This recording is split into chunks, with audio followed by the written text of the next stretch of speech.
আসসালামু আলাইকুম শিক্ষার্থী বন্ধুরা, স্বাস্থ্য সুরক্ষার পঞ্চম পাঠে তোমাদের সকলকে স্বাগতম।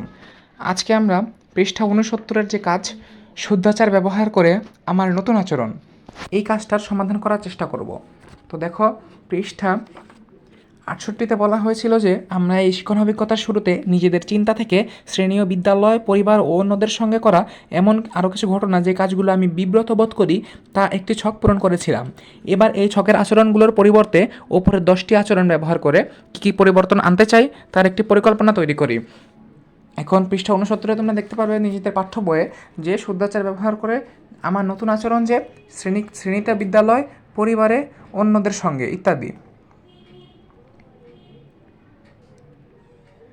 এখন শ্রেণী বা বিদ্যালয়ে আমাদের আচরণ, নতুন আচরণ, কারো কলমের কালি শেষ হলে তাকে কলম দিয়ে সাহায্য করব। আমরা কিন্তু আগেই দেখেছিলাম যে কারো কলমের কালি শেষ হয়ে গেলে আমি কলম দিতাম না। হ্যাঁ, এখন সেটা করব না। কারো কলমের কালি শেষ হয়ে গেলে তাকে কলম দিয়ে সাহায্য করব। কারো কাছ থেকে কোনো কিছু ধার নিলে সময় মতো তা পরিশোধ করব। কারো গোপন কথা অন্যকে বলবো না।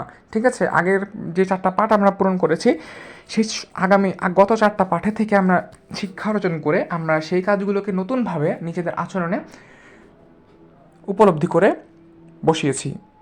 তো কী হয়েছিল, আমি আগে কার কলম দিতাম না, এখন দিব। আগে আমার অত করতাম না, এখন করবো। কারো গোপন কথা কাউকে বলতাম আগে, এখন বলবো না। এবং পরিবারে বলা হয়েছে কি, পরিবারেও কিন্তু আমি কিছু কাজ করেছিলাম। ভেঙে ফেললে বনানী নামের একজনকে আমি বিচার দিয়েছিলাম আমার আম্মুর কাছে। এখন সেটা আর করবো না। বলেছে কোনো অন্যায় করলে সত্য স্বীকার করব। যেমন আমি একটা শোকেস ভেঙে ফেলেছিলাম, সেই শোকেসটা ভেঙে ফেলে সত্য স্বীকার করবো। এই সবসময় মা বাবার কথা মানবো, বড় ছোটোদের স্নেহ করব। তোমরা লিখতে পারো যে এখানে লিখতে পারো যে প্রতিবেশীকেও সহায়তা করব, যেহেতু প্রতিবেশীও তো তোমার এক ধরনের পরিবারই। প্রতিবেশীর তো তোমার ঘরের পাশেই থাকে, তোমার ঘরের পাশে থাকলে তো তোমার ঘরই, আর তোমার ঘর মানে তোমার পরিবার।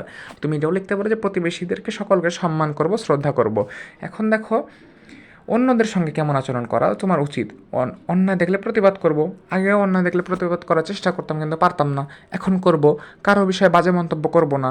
হ্যাঁ, বাজে মন্তব্য করা কিন্তু কারো নামে ভালো না। আমি আগেই বলেছি কেন আগের পাঠে। কারো ক্ষতি হয় এমন কোনো কাজ করব না। হ্যাঁ, কারো ক্ষতি হয় এমন কোনো কাজ করব কেন? তোমার ক্ষতি হয় এমন কোনো কাজকে সকলে করে, আর করলেও কি তুমি তাদের ক্ষমা করে দেবা? নিশ্চয়ই আল্লাহ মহান ক্ষমাশীল। তোমরা জানো না? তোমরা তো ইসলাম শিক্ষা পড়ে এসেছো 9ম শ্রেণীতে, এটা তো তোমাদের জানার কথা। তো পৃষ্ঠা 68-এর আলোকে পৃষ্ঠা 69-এর শুদ্ধাচার ব্যবহার করে আমার নতুন আচরণ, এই যে 3টা, এগুলো আমরা পূরণ করার চেষ্টা করেছি এবং তোমাদেরকে সঠিক উত্তরটি দেওয়ার চেষ্টা করেছি। তোমাদের যদি ভালো লাগে, সাবস্ক্রাইব করে বেল আইকনে ক্লিক করে আমাদের পাশেই থাকবে। আজকের মতো বিদায় নিচ্ছি। সকলকে ধন্যবাদ। আসসালামু আলাইকুম।